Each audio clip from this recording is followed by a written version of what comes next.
Siakap senohong gelama ikan duri.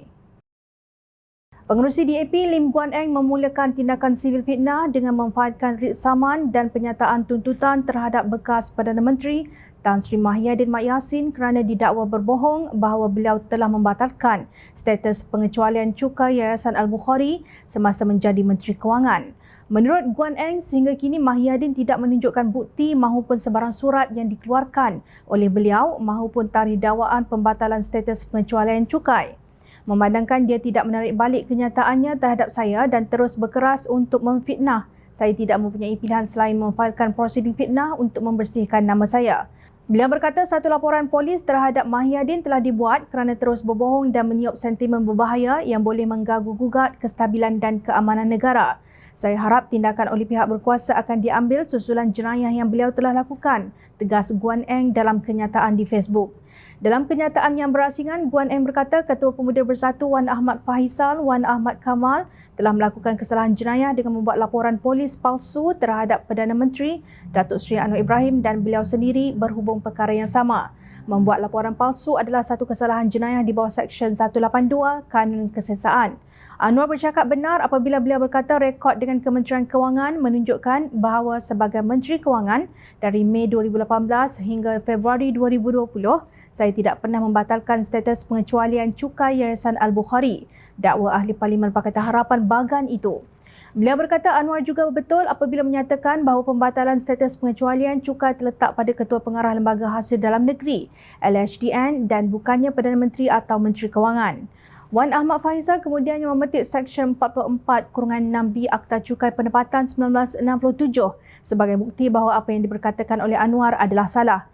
Namun, Wan Ahmad Fahisal menunjukkan kejahilan dan kedangkalan pengetahuannya tentang hal ekonomi, kewangan atau percukaian. Apabila Seksyen 44-6B merujuk kepada rayuan kepada menteri dan bukannya menteri yang memulakan pembatalan status dikecualikan cukai. Saya tidak melihat fail Yayasan Al-Bukhari semasa saya menjadi Menteri Kewangan dan tidak berada dalam kedudukan untuk memutuskan sebarang rayuan kerana tiada satu pun dibuat oleh Yayasan Al-Bukhari kepada saya, ujar beliau. Mengenai pembatalan status pengecualian cukai Yayasan Al-Bukhari semasa beliau menjadi Menteri Kewangan, Guan Eng menegaskan perkara tersebut tidak berlaku.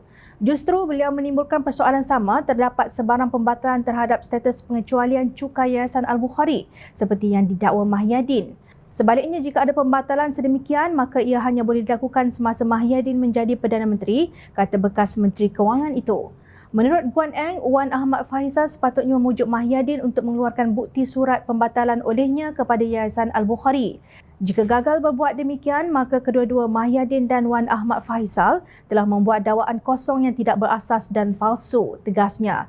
Dalam hubungan ini, Kementerian Kewangan dalam satu kenyataan bertarikh 23 Mac 2023 tampil menjelaskan bahawa pertama, Yayasan Al-Bukhari telah diluluskan di bawah subseksyen 44-6 Akta Cukai Pendapatan sebagai institusi yang ditubuhkan bukan untuk tujuan mencari keuntungan namun semata-mata ditubuhkan bagi maksud amal. Dan kedua, Kementerian Kewangan sama ada melalui mantan Menteri Kewangan dan atau pegawai-pegawainya tidak membuat sebarang pembatalan kepada kelulusan pengecualian cukai yang telah diberikan kepada Yayasan Al-Bukhari.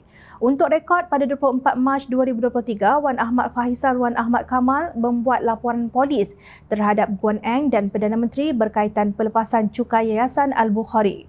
Wan Ahmad Fahisal berkata penjelasan Anwar bahawa Menteri Kewangan tidak mempunyai kuasa campur tangan dengan keputusan Ketua Pengarah Lembaga Hasil Dalam Negeri LHDN mengikut subseksyen 44-6 Akta Cukai Pendapatan 1967 mengelirukan Dewan Rakyat.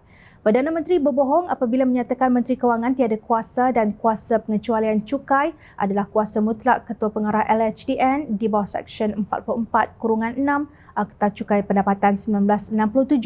Pernyataan Perdana Menteri itu bohong kerana di bawah Seksyen 44-6B Akta Cukai 1967 keputusan Ketua Pengarah LHDN boleh dirayukan kepada Menteri Kewangan dan Menteri boleh buat apa-apa keputusan berpatutan. Anwar tidak berterus terang bahawa pengecualian cukai Yayasan Al-Bukhari telah diberikan semasa pemerintahan Barisan Nasional Datuk Seri Najib Razak bagi tahun 2016 hingga 2018. Katanya seperti dipetik Malaysia Gazette. Beliau menuduh bahawa jawapan Perdana Menteri dibuat semata-mata untuk menyelamatkan Guan Eng daripada dipertanggungjawabkan di atas penolakan pengecualian cukai Yayasan Al-Bukhari.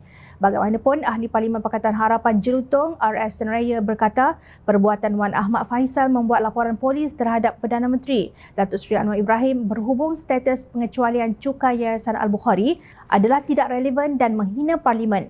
Beliau berkata mengikut Seksyen 63 Perlembagaan Persekutuan, Perdana Menteri dilindungi dan apa yang disebutnya di Parlimen tidak seharusnya dicabar di luar Dewan. Raya mengingatkan pada 21 Mac ketika Perdana Menteri mengesahkan di Parlimen selepas soalan Ahli Parlimen Pakatan Harapan Rasah Cha Kee Chin bahawa Guan Eng tidak membatalkan pengecualian cukai yang diberikan kepada Yayasan Al-Bukhari. Pada masa itu tiada Ahli Parlimen menentangnya, bermakna penjelasan itu diterima dan ia adalah benar. 2 hari kemudian, Ahli Parlimen Machang membuat laporan polis pada 24 Mac di Balai Polis Dang Wangi menuduh Perdana Menteri membuat kenyataan palsu.